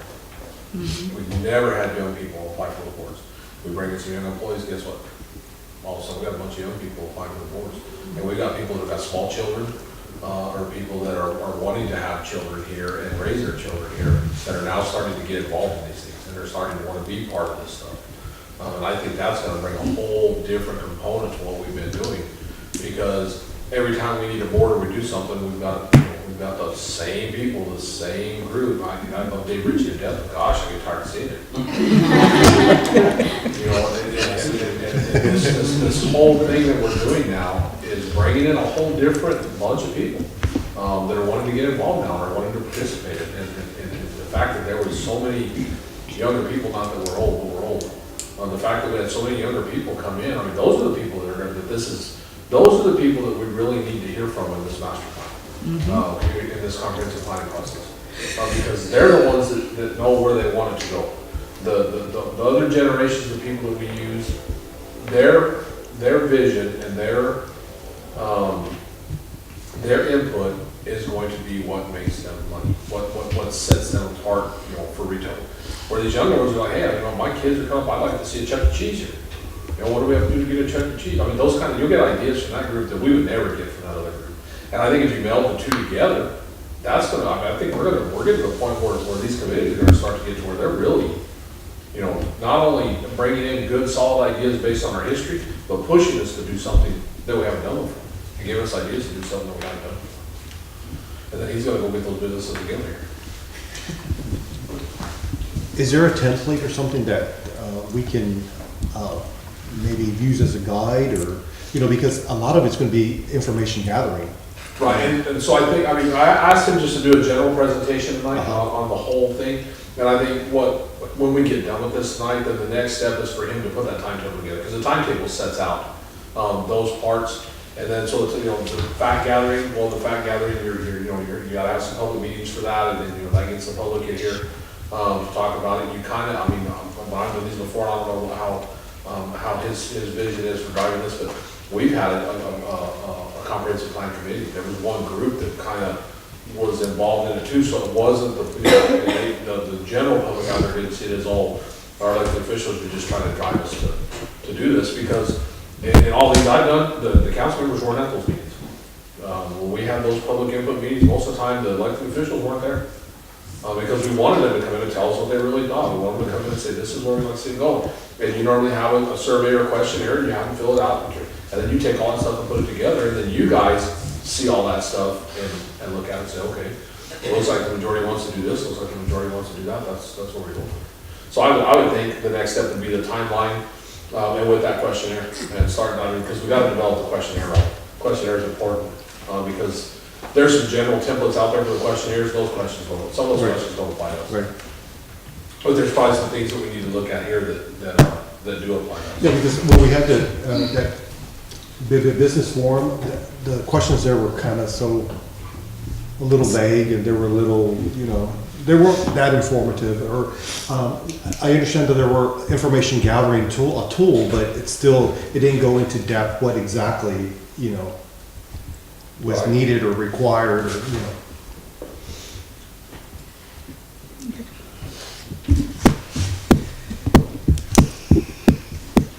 So next step would be we'll get it working, and then we'll get the timeline, we'll get a proposed timeline put together, and that first questionnaire put together, so you guys can review it and agree with it or disagree with it, and we'll make changes, and then we'll get started on the process.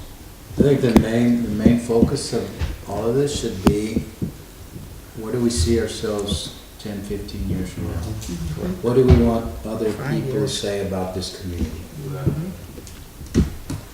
Well, if you look at what big cities do when they do these master plans, if you look at San Antonio's comprehensive plan, it's San Antonio 2025 or whatever it is, because it has an end date. This is where we want to be on this date. And then 5 years, they review it, and it becomes San Antonio 2030. Because they, you know, how's our progress, we add to it, and now, you know, now we're still, it's always looking like 15 years down the road. They're always looking 15 years down the road. And so I think that kind of concept is probably a good idea. Where do we want to get, and get, Like, talking about San Antonio, like, I don't know what, you know, I talked about comparative advantage Pearsall has. There must be something Pearsall is known for, or we want Pearsall to be known for, which we will use in marketing the city. San Antonio is all about the Alamo. It's all about the Alamo. You know, I don't know what it is. Yeah. The Riverwalk. You know, so, and it sells for them, because 8 years ago, I was still in England, but I came to San Antonio to do a project on revitalization. The river. There's no way you will come to San Antonio without going to that river. And I went to the Chamber of Commerce. You need to see how well versed they marketed that Riverwalk and the Alamo. You know, so we need to have something that we can market, even if it doesn't have to be as big, but the way we talk about it will make it big.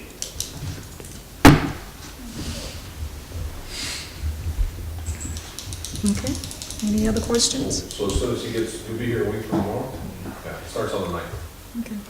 So we'll get to work on the timeline and the timetable and that survey to get started. And the other thing about that, normally, when I've done these before, those meetings, we need to have them scattered around. I mean, the best we can do is scatter them around town.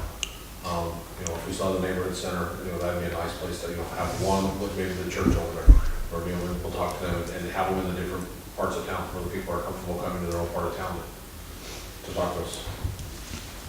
And if I may add, when you do the surveys, and you'll be doing different types of surveys, we can pull in the university who will run them through their software and give us some predictive analytics based on, you know, they can look at our economy, they can look at the structures and things that have done. We've got the information.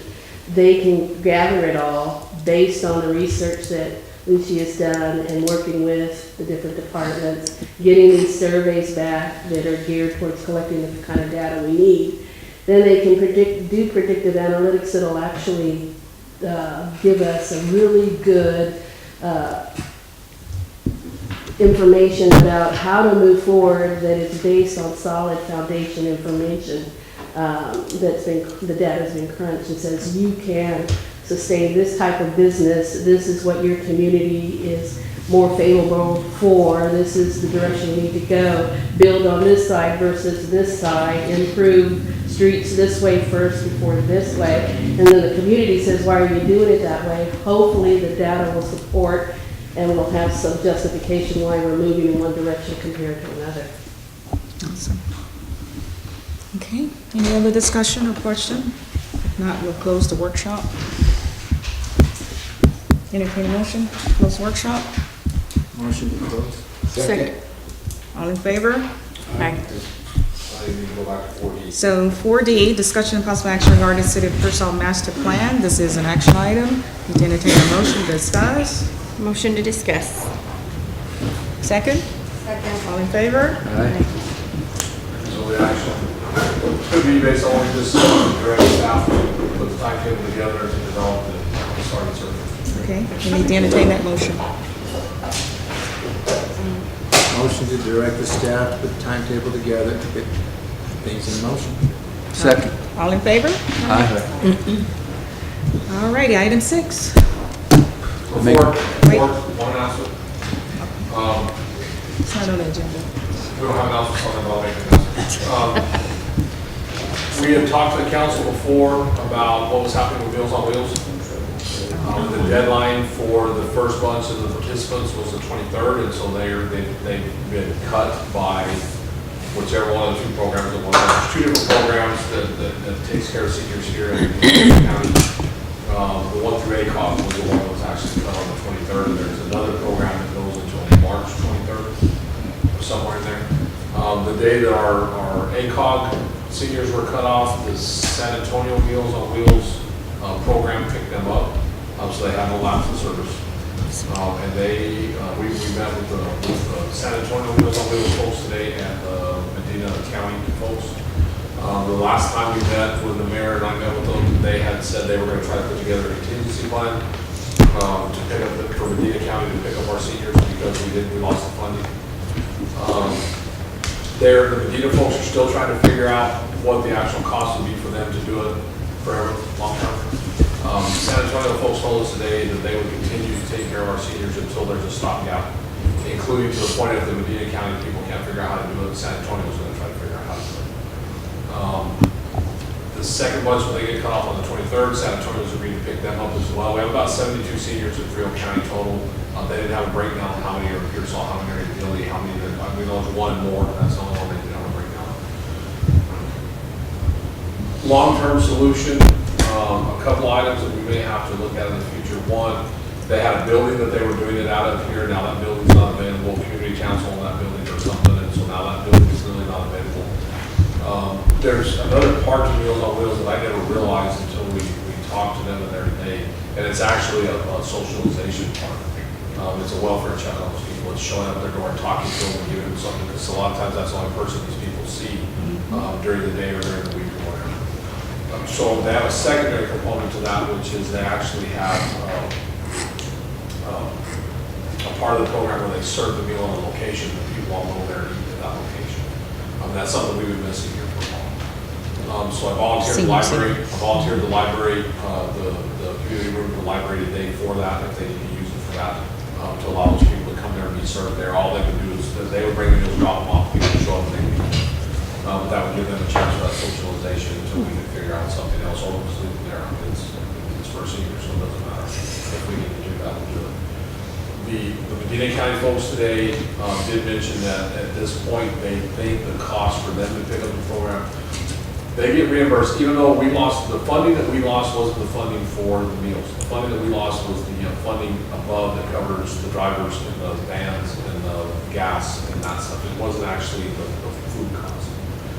San Antonio Meals on Wheels actually can make a meal very cheap because they feed about 3,000 people a day. Medina County's feeding 100 or something like that, so their meal cost is a lot higher, it's economy of scale, just like anything else. They said they thought that the cost to them to pick us up was going to be, well, us and ASCO, so they're looking at both counties, picking them up, was going to be about $20,000, which would be about $10,000 per county, but they're not sure about that yet. So we told them as soon as they got something figured out to let us know. So what the plan is for them to get a final number figured out. Then we'll have another joint meeting with the county, and we're going to invite Dilly to come to that meeting as well, because if we think about half the people are in Dilly also, so they need to be picked up on the cost too. And she'll have a three-way joint meeting like what we have in the county before. In the meantime, if it comes drop to happen, we don't have time for a meeting, we still have money in contingencies, we can fund it out of that, and so we won't have to get the council folks to do it, because that's something we can pick up out of there. But we're hoping we'll have a little bit of time for the plan. The gentleman from San Antonio Meals on Wheels is still texting me on IDP, just telling me to know where to take care of people to get figured out. Awesome. So they're okay right now. They're all going to keep eating until we get a long-term solution figured out. Alrighty. There's 17 families we feed, did I hear you right? 72. 72 72 people that they're feeding. that we feed, that Frio In County. Frio County. 72 in Frio County. So they provide a meal a day? They're providing. Monday through Friday. Well, there's a number of different ways they do it, and that's one of the things they're trying to figure out with the cost. Sometimes it's they provide one hot meal a day and they visit those places 5 times. What San Antonio is doing right now, because it's the distance to travel so far, they're providing, I think, a hot meal on Monday and 4 frozen meals. And so they get 5 meals, but they're only making contact with them once a day. What Medina County was talking about was either every other day, making contact Monday, Wednesday, Friday. So Monday they would bring 1 hot, 1 frozen, Tuesday 1 hot, 1 frozen, and then on Friday, or Wednesday 1 hot, 1 frozen, on Friday a hot meal. So they're making contact 3 times a week, but they're also looking at an option of making contact twice a week, so that they can cut the cost. So they're gonna put together different scenarios for us. The county was definitely, they're gonna do their share. I don't have any doubt about that. Yes. We talked about the possibility of using. The cost, of course, is related to the drivers and the gas and that stuff. San Antonio has a truckload of people that are volunteers, and so they have no cost. Those people volunteer, they come in their car, they get to write off the mileage at the end of the year as a tax deduction, and so there's no cost to those people to do it. We looked at the possibility of using a county employee, a city employee to make the deliveries, so that it's just a cost that we normally absorb anyway, or some other things. They do want to talk to some of the church people here and see if they can get some help from the churches with the deliveries. Said it takes about 2 hours a day to make the deliveries. So when we do that joint meeting, we're going to invite the churches as well and have them there to see if we can get some participation. When I was working in San Antonio, my company, we would volunteer once a month, and we would deliver the meals, and it was, and again, we wrote off the mileage, and, so it was beneficial it was a win-win situation. The only, when we talked about, about the volunteers, it's nice if you get volunteers that are, that it's not, they're frequent because they learn the route, they get faster at the route. He told me the day that they were having the first time in San Antonio people came down there, they were having to flag down police officers because they couldn't find houses, and they were talking to, I guess they talked to some of the city employees who were out there working on something, trying to find an address because, it's hard for them, the driver never been on the route. And so he now has Peter's number, so if they need help getting around, we'll give them some help to get to where they need to get until they learn the routes. But they talked about that, and Joseph Sinden, when he was in college, he delivered one day a month, and then turned his lunch out. That was a volunteer. But I think when we get the church involved, we can find enough volunteers to cut that cost. Yes. Okay. All right. Motion to adjourn?